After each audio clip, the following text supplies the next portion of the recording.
Tu Sahanao Bhunaktu Sahaviryan Karavavahai Tejasvinavadhitamastu Vidvishavahai. Om Shanti Shanti Shanti. Om Jaya Shri Krishna Chaitanya Prabhu Nityananda Shri Advaita Gadadhara Shri Vasari Gaura Bhakta Vrinda. Hare Krishna Krishna Krishna Hare Hare Hare Rama Rama Rama Hare Hare. My dear Perdikit, Bhima laughed to see... Okay, what is it? Okay, Duryodhana mistook the solid floor for water and lifted the end of his garment. And elsewhere he fell into the water, mistaking it for the solid floor. Okay. My dear Perdikit, Bhima laughed to see this, and so did the women, kings, and others.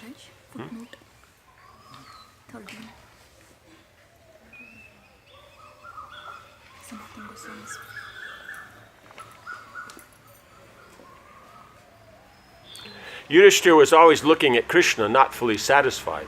Thus, being absorbed in Krishna, he did not see Duryodhana fall in the water. If he had seen him, he would have sent his brother to bring him. Srila Sanatana Goswami. My dear Perdikit, Bhima laughed to see this, and so did the women, kings, and others. King Yudhishthira tried to stop them, but Lord Krishna showed his approval. Footnote 14. Srila Vishwanath Chakravarti mentions that King Yudhishthira tried to check the laughter by glancing at the women and Bhima. Lord Krishna, however, gave approval with such a gesture of his eyebrows. The Lord had come to the earth to remove the burden of wicked kings, and this incident was not unrelated to the Lord's purpose. Right? Because it'll start the whole chain of reaction, will cause the war, like that. Humiliated and burning with anger, Duryodhana turned his face down, left without uttering a word, and went back to Hastinapur. The saintly persons present loudly cried out, "Alas, alas!" and King Yudhishthira was somewhat saddened. But the Supreme Lord, whose mere glance had bewildered Duryodhana, remained silent, for his intention was to remove the burden of the earth, right? So the sages, they can see what's going to happen. So they're going, oh, this is alas, alas, because now there's great war, so many will die, this whole thing like that. But because you're trying to remove the earth of a burden of all these demoniac kings and all that, therefore then it's okay. Right? That's why Krishna is in a neutral position, because it's good for the situation. But I have now replied to your question, O king, concerning why Duryodhana was dissatisfied on the occasion of the great Rajasuya sacrifice. Srila Prabhupada writes in Krishna book, King Yudhishthira could understand the feelings of Duryodhana, and he tried to restrain the queens. But Lord Krishna indicated that King Yudhishthira should not restrain them from enjoying the incident. Krishna desired that Duryodhana be fooled in a way that all of them enjoy his foolish behavior. When everyone laughed, Duryodhana felt insulted, and his bodily hairs stood up in anger. Being thus insulted, he immediately left the palace. Bowing his head, he was silent and did not protest. When Duryodhana left in such an angry mood, everyone regretted the incident, and King Yudhishthira was also very sorry. But despite all these occurrences, Krishna was silent. Yes? Alright, so it seems that at this particular moment, Krishna is really neutral, but before he was a bit partial. No, because the thing is you have to have a method means these demoniac kings are inimical to the Lord and the devotees. So therefore something has to be done. That's the thing in the Vedic, both of these things are happening at once. We're used to it has to be one or the other, but they can both happen at once. So therefore he's acting in such a way that then this is his reciprocation. Because they're inimical towards the Pandavas and everything, this is his reciprocation. But it just means culturally, in this case, he's taking the neutral stand. He's not saying, he's bringing out the aspect that it's all right to laugh, but at the same time, when everyone feels bad, he's taking, that neutral position. Because it's favorable towards accomplishing the Lord's mission. Like that. And then all these persons will take part. And they'll all be happy. Right? Yeah, Bhima's going to be very happy, right? So he laughed and he gets to take part in the, so it works out. I was also thinking that when the Brahmanas was there who had just cried out. Yes, because they just see that then this is going to create a calamity. But at the same time, is because Krishna's neutral, then you can see that there's some greater purpose. Now, if Krishna says, yes, bring him, go find, because they could have gone to find him, but they didn't, right? Because of this neutral position. So it's just, it's unfolding how it should, because you have the cultural aspects, but then you have to see what's the plan, how those cultural aspects will unfold. So there's so many things here. We basically the underlying aspect that we have to accept is we're not actually the controller here. We want to know everything so that we have more of a position to control. Because you think if I have knowledge, then I can control. So even we want to know about everything that we have no control over. We still want to know. It's called gossiping. Like that. It means gossiping does no benefit for anybody, other than, how you say, if it's a cold day and you're warming up the air or something. But it doesn't do any benefit. But, it's something that's, hey, how do we get into gossip? What's the point? Yeah, so we'll leave that one. Duryodhana, the Brahmanas crying out, Duryodhana falling. Gossip. They could have gone and bring him, but they did. Yeah. Cultural aspect. So it means in the culture you have the things that you have to follow the culture. But the point is you follow the culture and the situation as it works. And so in this case, he went back to the room. So then naturally you'll think, okay, he's upset and that, so we'll go and see him and this and that. But you're also there with everybody. It's not like it's that great of a thing. It wasn't that, if Vishishta became insulted or Nard Muni, then everybody gets up and goes. But it was Duryodhana. He's the cousin brother. So when you're dealing with brothers, then, okay, they get upset, they walk out, they go out, walk around a while, then they're back. You're going to see them at dinner, right? It's like, it doesn't matter what happens, they're going to eat. But he left and then just completely went. Right? He could have just gone back to his place and then they would have gone to him and then tried to work it out, but Krishna didn't want that. Because if you work it out, then how's the war going to happen? So therefore, then he went back and just packed up and left at the time. And because of Krishna's neutral position, then, okay, then you let it run. Just like when Balaram, then he's jumping up and down that Arjuna had stolen Subhadra. And all the kings are, everybody's, very enthusiastic here. And then in that, he turns to Krishna, because, you say something, all the kings are saying something, then you turn to Krishna, and he's just there kind of pleasantly neutral. So then he goes, okay, what's going on? So then he just stops, And Krishna makes his point, no, but, like this, and then he makes more points, and then, oh, okay. Then he becomes neutral? Oh, no, it's just then they follow that unfolding the plan of Krishna. Like that. So it's just that combination between the philosophy and the application and culture, then there has to be the proper balance. Like that. Because otherwise, if you have culture without philosophy, it's sentiment. If you have philosophy without culture, it's speculation. Should we do this? Should we not do this? This, that, or, we don't need to do that. We just, whatever we feel like. You get these problems. Maharaj, when we try to become neutral, we also tend to become impersonal. So how can? Because we don't apply action. You're neutral, but what should be done? And if it's a matter of you're supposed to do nothing, then that you've taken that commitment to that action. What we're talking about is you're neutral and you don't take any you don't act upon the situation even if acting means you do nothing. Right? But that point of action is there. Yes. Krishna tells in Bhagavad Gita one shloka, combining all these aspects. Okay. Samoham sarvabhuteshu namo dveshe nasti kriya ye bhajanti mam bhaktya maiteshu chapam. I envy no one, nor I am partial to anyone.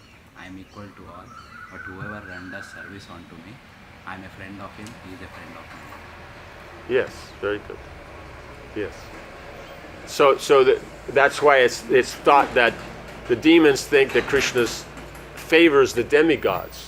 But it's that they surrender and the demons don't. If the demons surrender, then he favors them.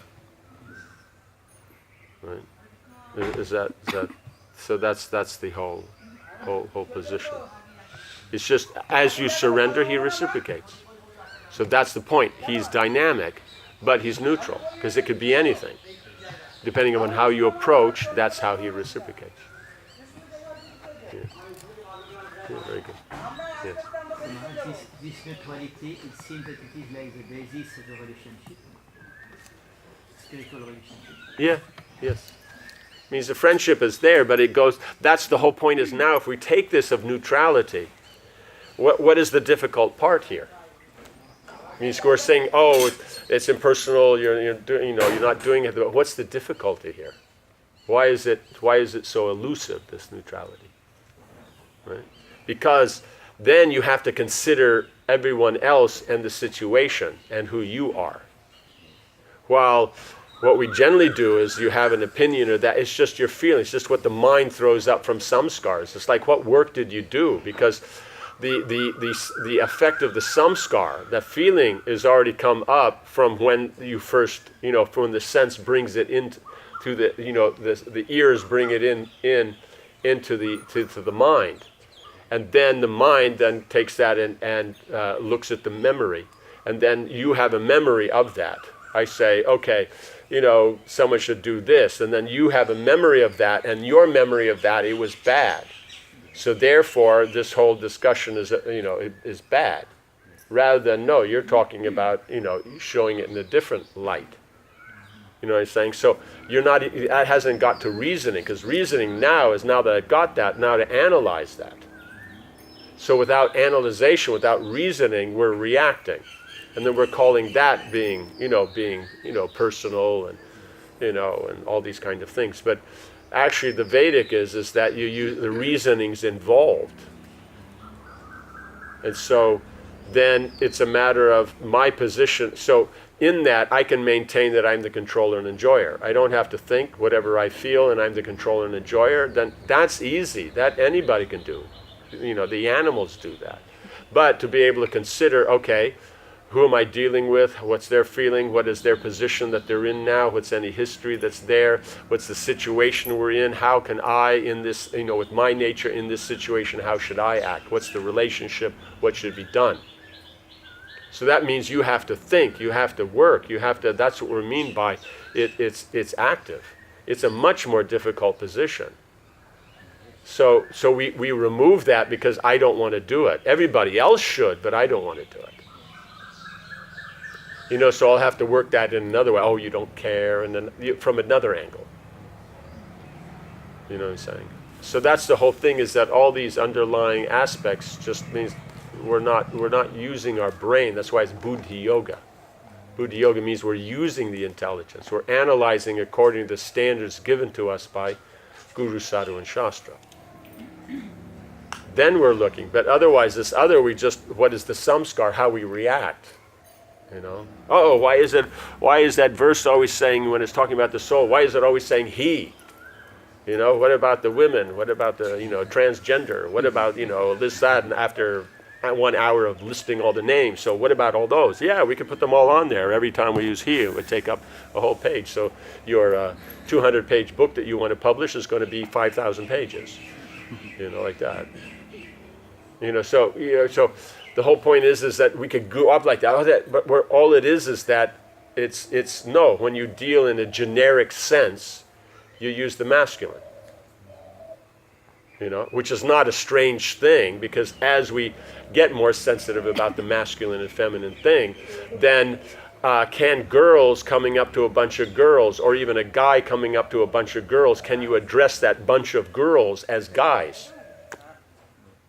It means before you couldn't, and now you can. You just call them guys. Hey, guys. Before it was actor and actress, now they're just actors. So they just make it, gender neutral, because otherwise, like that. So the gender neutral in the Vedic is him. That's all. And so when you understand that, you don't get about if you have this whole thing, well, why not her? Because the point is everyone's trying to control and enjoy, so it's him. You may have the role, but you're still trying to. Does that make sense? Maharaj, typically say that intelligence and bhakti is neutral. Intelligence and bhakti is neutral, yes.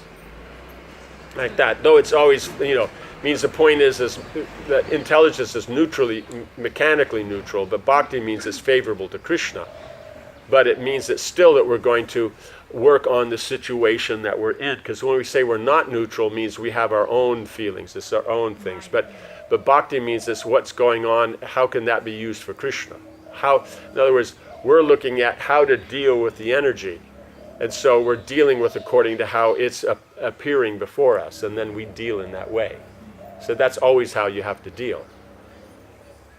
So it's just whether you're dealing with dead matter of the material world, whether you're dealing with the Sandhi, Samvit, Ladin, it doesn't matter. It's about what is being presented at the time. Does that make sense? Yeah. So if it's Krishna's at Radhakund, then Radharani may be directly serving Krishna. Or if it's does that make sense? But if it's at Nanda Bhavan, then she won't. Then Rohini, maybe a few maidservants, then they'll do the service. Does that make sense? So it's just, it depends on the situation that's there. So one's always having to see in other words, what the secondary, which is feminine, how it is engaged in the service of the primary, which is Krishna, which is the masculine. Like that. So that's always what's happening, yes. So can we say by definition, energy can be neutral? It belongs to somebody. It's not a neutral thing on its own. No, but we're neutral in that we don't have a identification of how we would see that connected to us. It'll always be how we see that connected to Krishna and our connection to Krishna. Yeah. So that's why it's with every living entity in the spiritual world, then the relationship is friendship. Right? Because it's the connection to Krishna. Right? But there's variety of friendship. Does that make sense? Someone's older, someone's younger, someone's equal, someone's confidential. Does that make sense? It's a difficult concept because we see friendship, like for example, Srila Rupa Goswami, he says, friendship between basically boys or men, we can say. But we don't see much friendship between, Krishna's group and the Gopis group, or Gopis being friends with Mother Yashoda. It's a different No, concept. but if they interact and they deal, it means acquaintance is also, you would categorize it as a friendship aspect. They're an acquaintance, so where do you put that? Are they your servant? Are they your, like this? So it's just that it has that position. That's the natural relationship that between living entities. Now, what's the particular, position of rasa and those rasas, their relationship with each other? That's another thing. So different rasas are friendly with each other, neutral towards each other, or inimical. Right. Simply, but that doesn't mean that the gopis have no problem in interacting with Mother Jashoda, right? But their rasas are enemies. Because when there's parental rasa, can you manifest conjugal rasa? It just doesn't work. Like that. So that's the whole point, is that whenever there's a situation Where it's that, then it can't manifest. It takes on that hidden nature. Just like with the cowherd boys, then when they're in Mother Yashoda's place, they have to control themselves. The rasa is not a problem, but the manifestation of it then has to be restricted. Does that make sense? So you have those different aspects. So those are the relationships between the rasas themselves. So, yeah. But with the devotees, then you see they're all very nice with Mother Yashoda or anyone. So, yeah. Can we say that again in friendship there are varieties like Suhridam, Bandhu and Mitra? Yes, no, all those. That's what I meant by senior, junior equals confidential, like that. So that's it.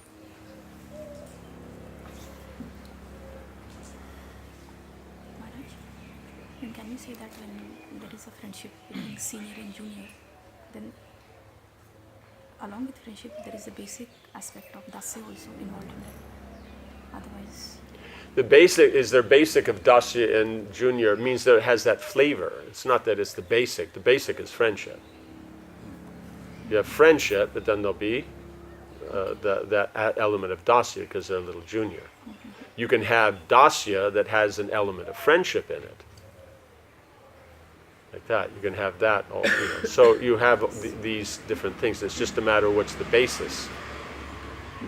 Don't say it's the basis is that. No, the basis is friendship. And then it may have the mix of these other flavors. Just like senior means that there's that touch of parental. Is that you take care of them. Yeah. In the spiritual world, everybody knows everybody. Within your area, who you need to know, you know. Others you don't know. It's just like the gopis may not know the yogic Brahmins, unless they come to their house to do a yagya, and then they know them. But you don't have to know everybody. You know everybody within the range that you need to know everybody. Is that? But you know everyone's devotee, so that much you know. Does that make sense? Because it's a big place. It's a big place.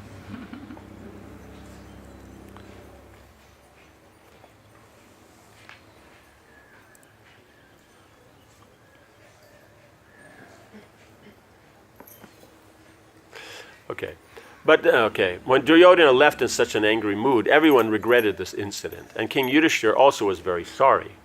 But despite all these occurrences, Krishna was silent.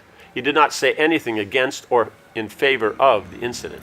It appeared that Duryodhana had been put into illusion by the supreme will of Lord Krishna, and this was the beginning of the enmity between the two sects of the Kuru dynasty. This appeared to be a part of Krishna's plan in his mission to decrease the burden of the world. Conclusion.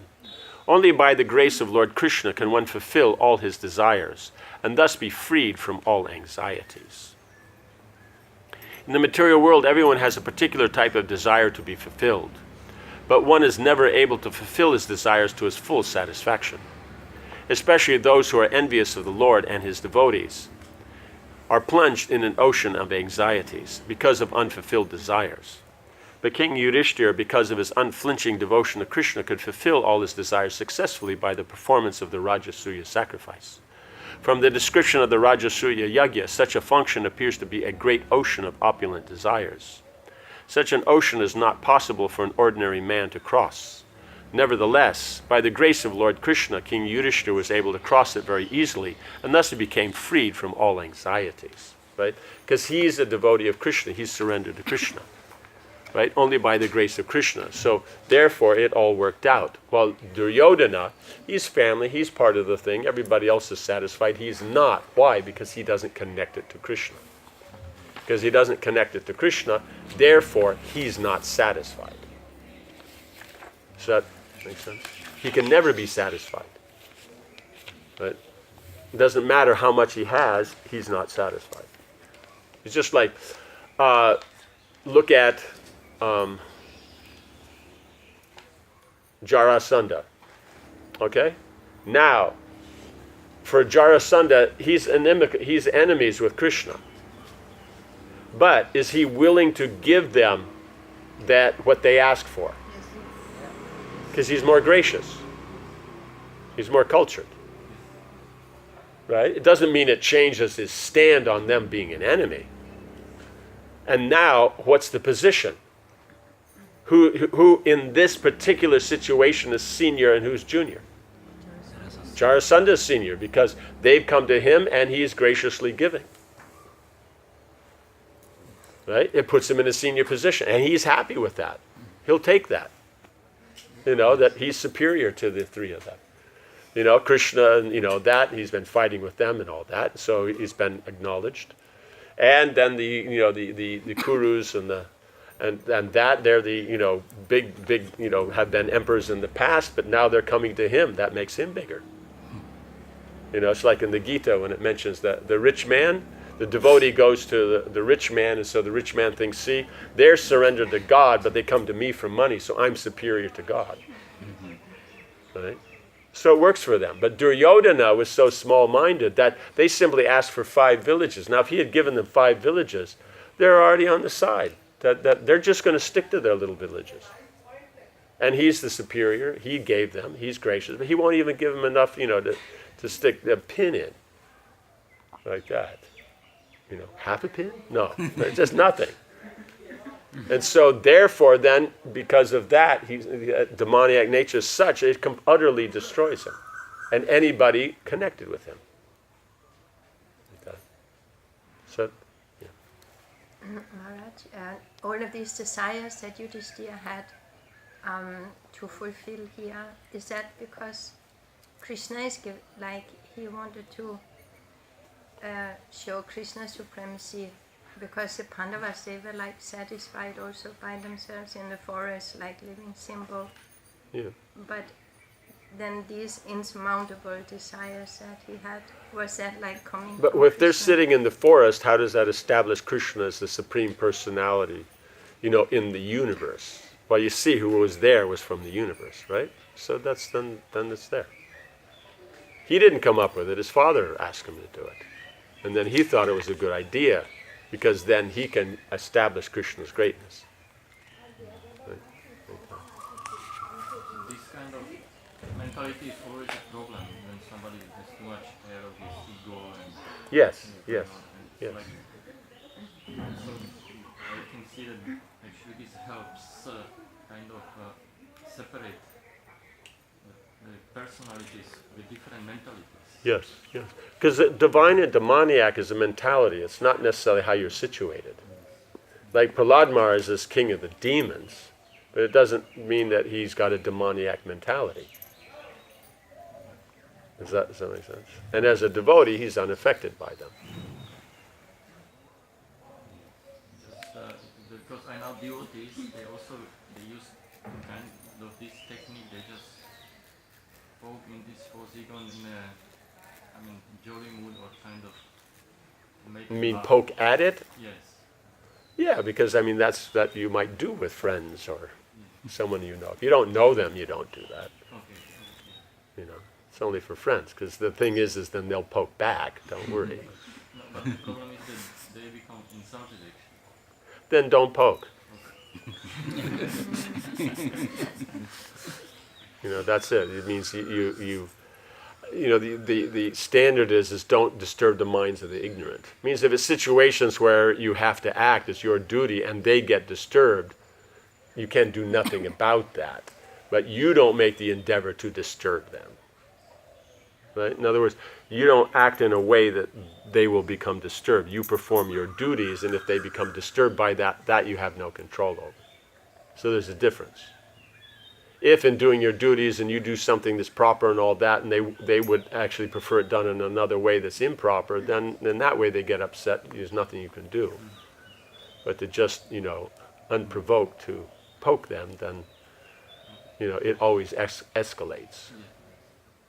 Right? One pokes, the other pushes, the next one punches, and like that. It just keeps going. Maharaj, you mentioned about going to rich man and asking for funds for temple or something like that. In that attitude, he feels that even though they are devotee, they are coming to me and they're asking for funds. Means they can, the demoniac mentality. So we should allow them to feel like that because this Well, is what are you service going to do about it?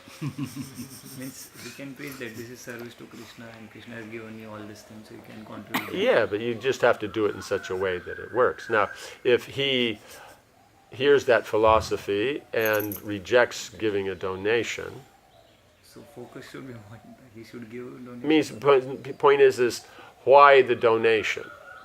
For service of Krishna. Yes, but why the donation? Why not do some other service? Why are you picking donation for this particular individual? That's a question. He's got the money. He has money, He has and he identifies as a person with money, and he's has that identity that he's charitable. So therefore, you're engaging that aspect in Krishna's service. So in other words, we're preaching, and then that raises money. But if we just go out and collect, probably never called them collectors. We call them collectors because we think it's just about the money. No, it's about engaging them in service. And if you engage them in service, because this is the service they can do, you get money.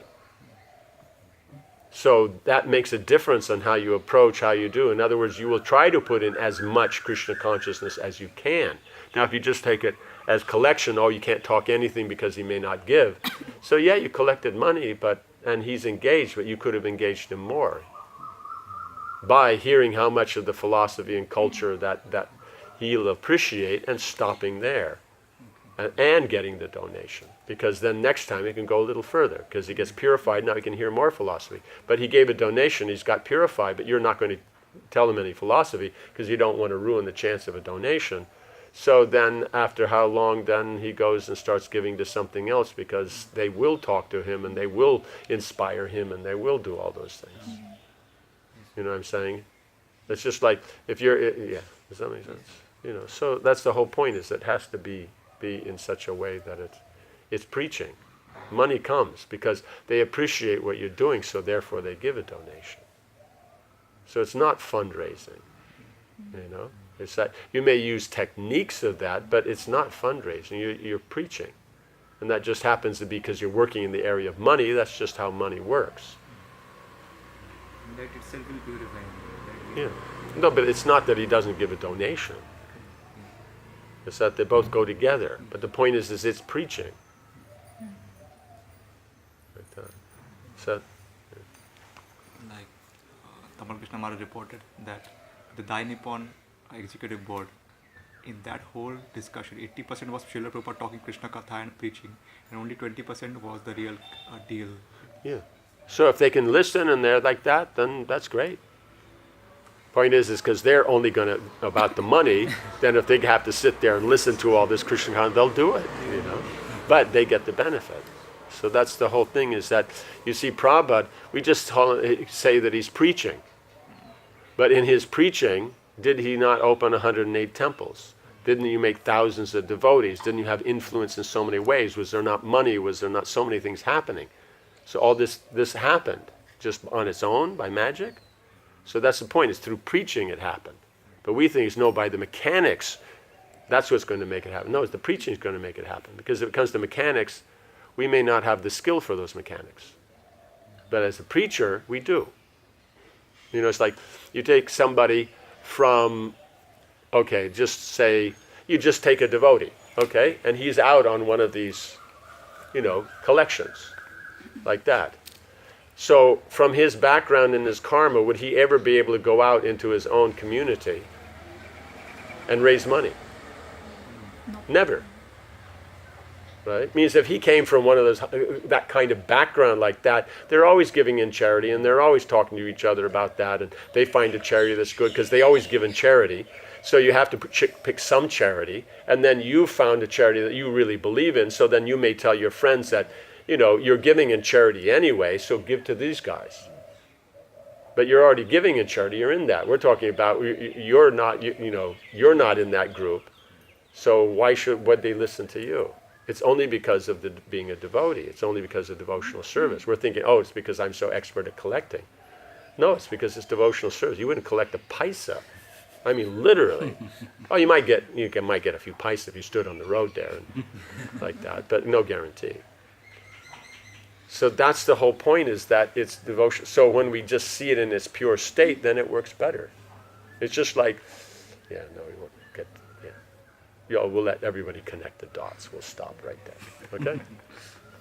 Yes? We're good. Okay, so he became free. That's the thing, is you always see this juxtaposition between the Pandavas and Duryodhana. Like the opening of the Gita, setting the scene, it's how Yudhishthira is surrendered to the Lord and everything like that, and Duryodhana is not. So in both of them, Duryodhana perceives a problem, right? And Arjuna perceives a problem. What's the difference?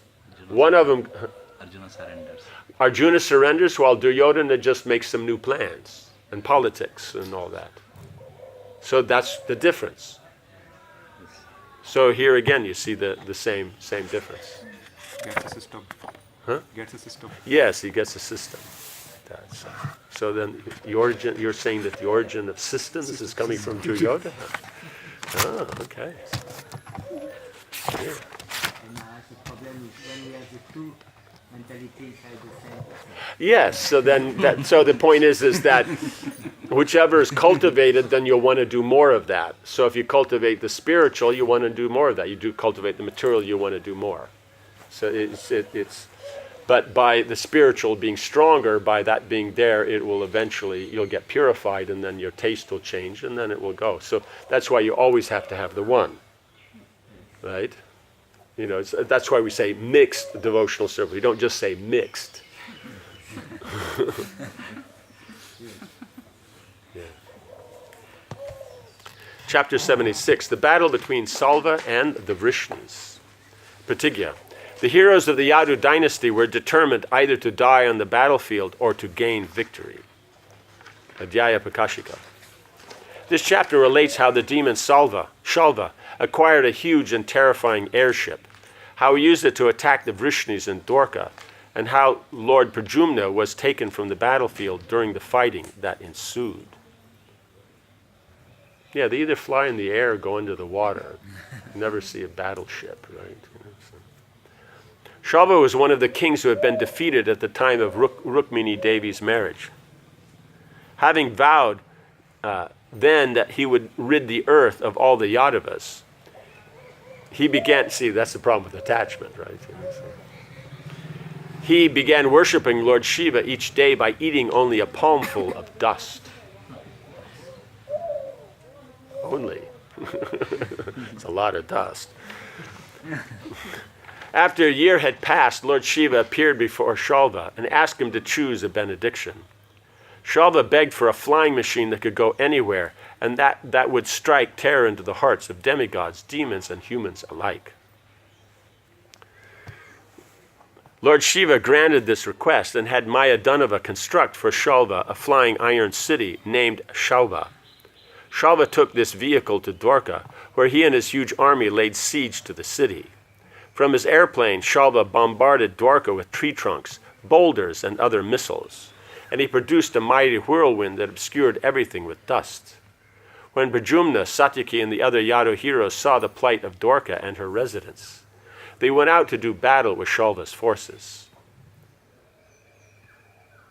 Pradyumna, the best of warriors, destroyed with his divine weapons all of Shalva's illusory magic, and he also bewildered Shalva himself. The Shalva's airplane began wandering aimlessly on the earth, in the sky and on tops of mountains. But then a follower of Shalva's named Dhuman struck Pradyumna on the chest with his club.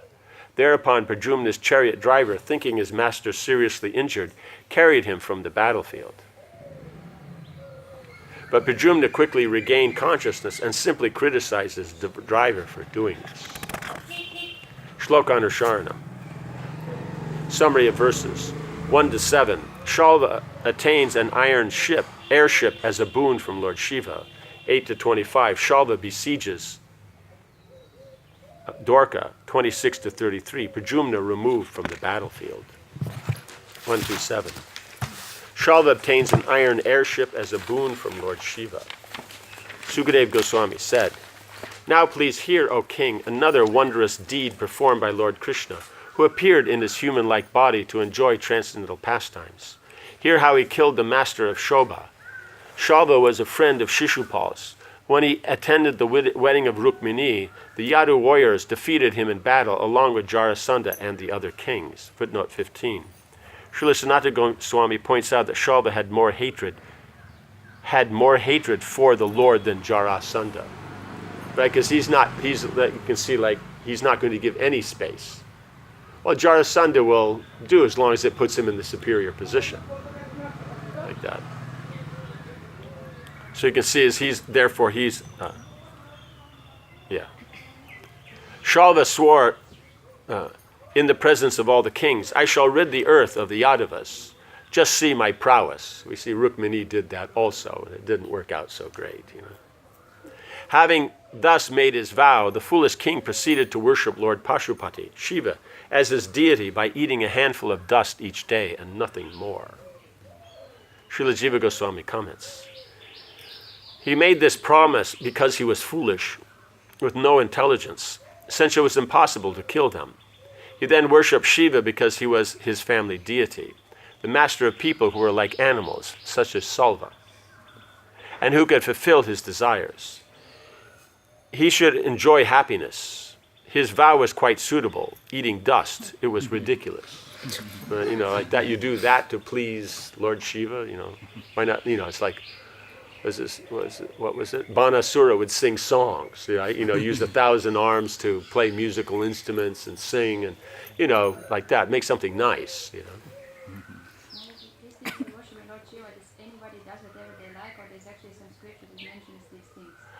Basically, they do whatever they like. I'm sure that Scripture mentions some stuff, but that's the point with demons. They just make up their own religion. That's how they end up with all the human sacrifice, this, that, and, they just make up their own religious process. They may have some connection to Shastra. Yes, you're supposed to do austerity to please Lord Shiva, but then how they go about that, then it's always something tamasic. Has to be.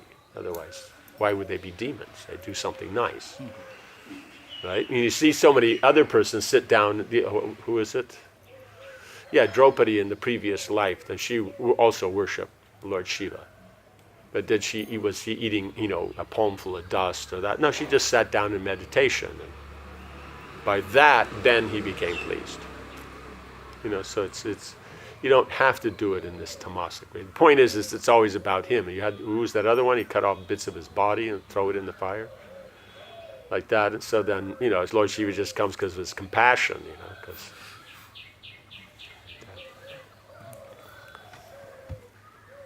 Sukadeva Goswami continued, "The great Lord Umapati is known as he who is quickly pleased.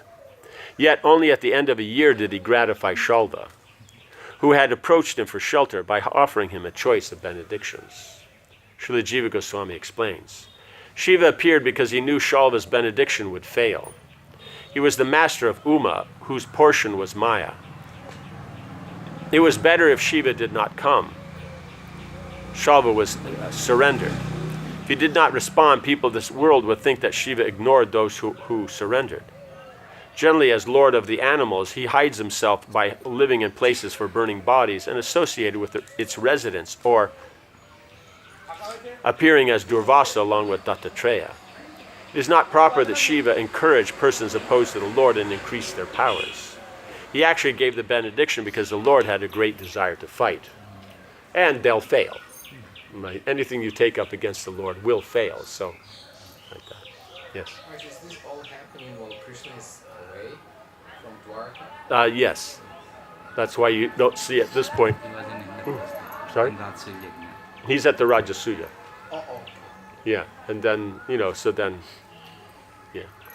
Otherwise, he goes there when, the problem was with Krishna, but he'll harass everybody else. It's more political. Just like the two gentlemen, they deal with the crocodile grins with each other, but they harass each other's family or friends or business or like that. But face to face, they're so nice. So it's a standard way of dealing. When Shishupal died over there, he was the friend of Shishupal. Yes, To take revenge. Yes. Also Rukmi. It's all these yadus. They create trouble, right?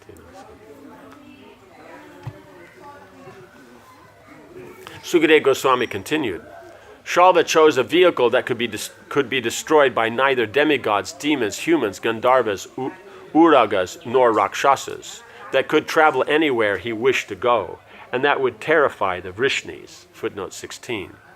He chose a vehicle that would frighten the Vrishnis. It went on the land, water, mountains, and sky. However, it would not kill them. This last part of the benediction was inspired by Shiva, Srila Sanatana Goswami. And he says that it would, what was it? That it would terrify the Vrishnis. So he's thinking it'll terrify them, and because they're in that terrified mood, then his fighting, he'll be able to destroy them. Right? Because that's one of the things. If the enemy is confident, they're more difficult to deal with if you break their confidence. Does that make sense? So that's why many times, you say things or you do things. It means first in the beginning you say things to get them inspired, right? And then you have a proper fight. But one of the ways that demonic, they try to break the spirit because it's about winning. It's not about the fight. Well, Kshatriya it's performing your duties, which then in this particular case is fighting, right? Like that. Because for them, whether you win or lose, you win. You perform your duty. You're going to get benefit. So Lord Shiva then inspired him to say like this, rather than it will destroy, with this I can destroy the Vrishnis. No, it says it'll strike terror. He was proud of his position. He figured he'll be able to do that. Right? It is like Krishna gets terrified. He brings the head of Vasudeva. Yes, yeah. So it's just he does that. He gets that benediction. But he doesn't get more than that. So that's the way it works. It's like who is it? Dantavakra. He could stop. One time he could stop the Jayadratha could stop the Pandavas. Doesn't mean he could defeat them, but he could stop them. Like that. So Lord Shiva said, "So be it." Right? Many times they get through certain things before they get onto something that'll be a problem. He says, "So be it." So that's done. After that, you can't ask for any more. Right? On his order, Mayadanava, who conquers his enemies' cities, constructed a flying iron city named Shalbha and presented it to Shalva. Sukadeva Goswami continued. This unassailable vehicle was filled with darkness and could go anywhere. Upon obtaining it, Shalva went to Dwarka, remembering the Vrishni's enmity towards him. Shalva besieged the city with a large army. O best of the Bharatas, decimating the outlying parks and gardens, the mansions along with their observatories, towering gateways and surrounding walls, right? Because always on the houses you always have some high place, and that's for, sitting, observing, that's there, one for protection, but it's also for going and sitting and talking, looking at the stars and the moon at night, or it has so many applications. So they would all have those like that. For us, then, they're water tanks, but before they were actually places you could go, like that. Yeah.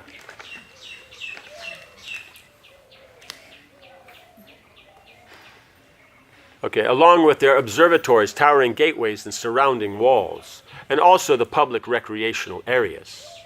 Right, so you had the private areas and you had the public areas. It's just part of the thing. Having the wall, it just creates that sense of security. Why would we have a problem with that? Right? It means if they're not bothering us with their wall, so why would we have a problem? Why do they have to have a wall? What's going to be the problem? The problem is I can't see what's going on. If there's some benefit to be gained there, I don't get it. So therefore, what are they doing in there? Why shouldn't I know? You understand? So that's the point. Walls are just a natural sense of security. Right? So as long as it doesn't bother someone else, the wall, meaning in the way it's actually creating a problem for them. They have a problem with walls. That's their problem. Does that make sense? Yeah. So they would be complete. Then you have the public areas, and so those are open. Does that make sense? Yeah. From his sharp, excellent airship, he threw down a torrent of weapons, including stones, tree trunks, thunderbolts, snakes, and hailstones. A fierce whirlwind arose and blanketed all directions with dust.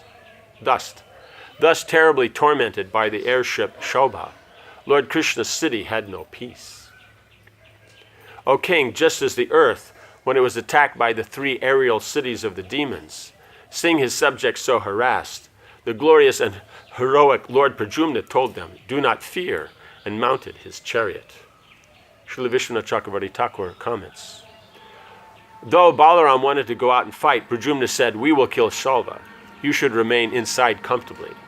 Saying this, he went out with Samba and others, right? Because Balaram's there, but they could take care. So that's the general thing. You start with the less. You don't start with more, right? You know, the mosquito comes forward. You send out a bigger mosquito. You don't send out a howitzer, right? You know, does that make sense?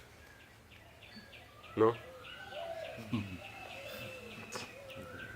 understand howitzers? Big tank. You know, a big cannon. Like that. It's the cannon on the tank. It's the howitzer. Yeah. Srila Jiva Goswami explains, beginning to realize that his citizens were afflicted, Pradyumna said, "Do not fear," since he was the 3rd expansion in the Chaturvyuha, Bhagavan. In the pastimes in this world, he was a warrior, and the best warrior, Maharataha. This was most astonishing. He would have an amusing pastime with insignificant demons. Sukadeva Goswami continued. The chief commanders of the chariot warriors, Satyaki, Charudeshna, Samba, Akrura, and his younger brothers, along with Hardikya, Banu Vinda, Gada, Shuka, and Sarana, went out of the city with many other eminent bowmen, all girded in armor and protected by contingents of soldiers riding on chariots, elephants, and horses, and also by companies of infantry. A tumultuous, hair-raising battle then commenced between Shalva's forces and the Yadus. It equaled the great battles between the demons and the demigods. With his divine weapons, Pradyumna instantly destroyed all of Shalva's magic illusions, in the same way that the warm rays of the sun dissipate the darkness of night. Lord Pradyumna's arrows had all golden shafts, iron heads, and perfectly smooth joints. With 25 of them, he struck down Shalva's commander-in-chief, Juman, and with 100 he struck Shalva himself. Then he pierced Shalva's officers with 1 arrow each, his chariot drivers with 10 arrows each, and his horses and other carriers with 3 arrows each. When they saw the glorious Pradyumna perform that amazing and mighty feat, all the soldiers on both sides praised him, right? Because everyone knows what's good fighting, so when they do something good, they praise. Because it's good, because they're warriors. They're out there, they appreciate. Because if you don't appreciate others in your field, you can never actually be that great in your field. Because then you can't see what's good. You don't know the strengths, weakness, like these. At one moment, the magic airship built by Mayadanava appeared in many identical forms. And the next moment it was again only one. Sometimes it was visible, and sometimes not. Thus Shalva's... We have missed the footnote. You missed a footnote. Okay. Out of fear of Pradyumna, the vehicle became invisible and unsteady in form. This is described in the next 2 verses. Srila Jiva Goswami.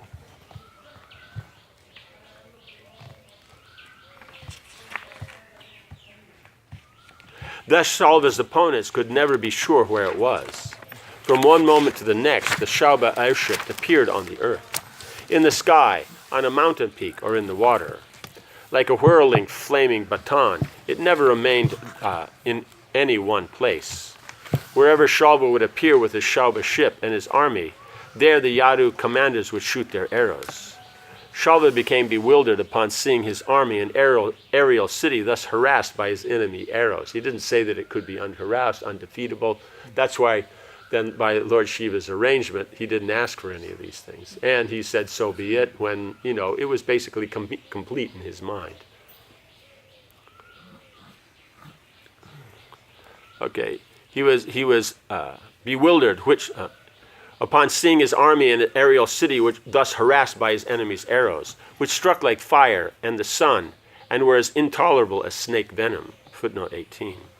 Srila Sridhar Swami explains that the arrows of the Yadu commanders burnt like fire, struck simultaneously from all sides like the sun's rays, and like snake venom were lethal by a single touch. Because the heroes of the Vrishni clan were eager for victory in this world and the next, they did not abandon their assigned post on the battlefield, even though the downpour of weapons hurled by Shalva's commanders tormented them. Right? So that's the point, is they're fixed in their duties and simply trying to establish everything properly. Right? And so by doing that, then everything works out. Does that make sense?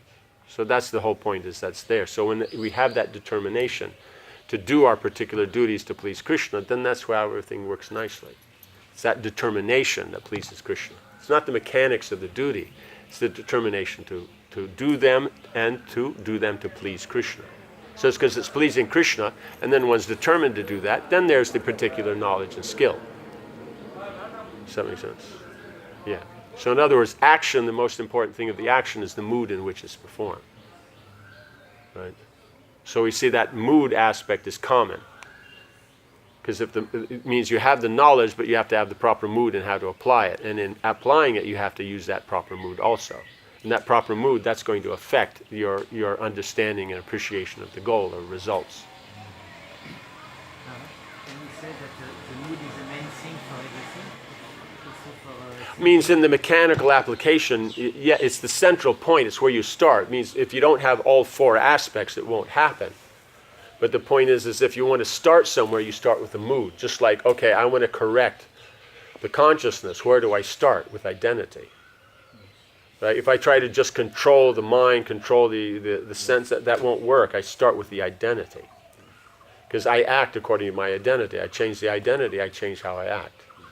So in the same way is that in dealing with all the aspects that are here that make an action successful, then the first thing to deal with is the attitude. Right? Means we've established that the goal is about Krishna and this and that, but we're talking about you're going to do an activity. So therefore, the result of that activity, then that being for Krishna and all those things, and so that will come based on your mood. Because if you don't have a devotional mood, how will it be about Krishna? But you have to have the knowledge that it's about Krishna. That's why Prajumna comes from a Shankarshan. The knowledge, then you have the right attitude. Then you have the right goals. Right? Then you can apply yourself. So there's a natural hierarchy here. But the first thing where you start with is change your desire, change your attitude on how you do. Like that. Does that make sense? So that's why I am not the body, I'm the soul, I'm servant of Krishna. So you get both aspects. Yeah.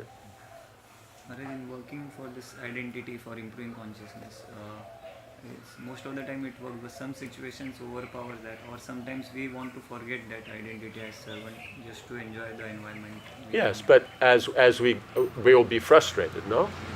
So then you start to use the intelligence and see is that every time I try to enjoy, and I know it's wrong, but I come up with some new angle to point out that this one's all right.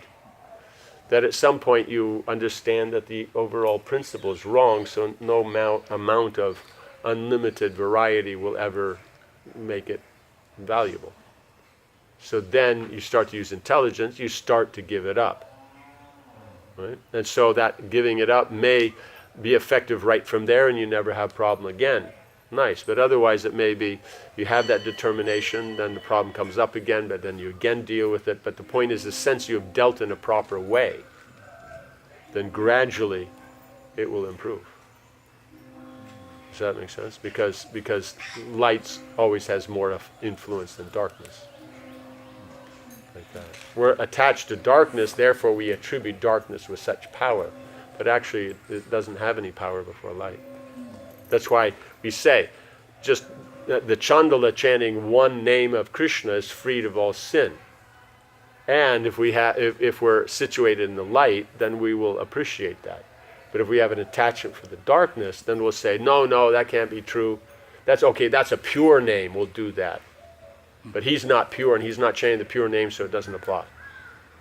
So what's happening here? It's our attachment. We think darkness is actually more important. Justice is more important. All these things. And it's an offense to the holy name. And don't think the glories of the holy name are exaggeration. That's, what it's for. Yeah. Does that make sense? So the whole point is we have that understanding. We use the intelligence, and if it doesn't work, then we use it again. It's not that, it happened, that's it, I'm finished. No, the soul is supposed to be situated in the transcendental position. So therefore, we keep at it until it works. Because that's what it's supposed to be. That's why if determination is there, you keep going. That's why it pleases Krishna. And then it will work out. Yeah, because if someone's determined, means it can continue. If someone's not determined, then that's here, there. Right. So to whatever extent we are determined, we should start with that. Yes. Om Hare Krishna, Krishna Krishna, Hare Hare, Hare Rama, Rama Rama, Hare Hare. Jai Srila Prabhupada ki, Samaveta Bhaktividya ki, Jai Nitai Gaura Premanandi.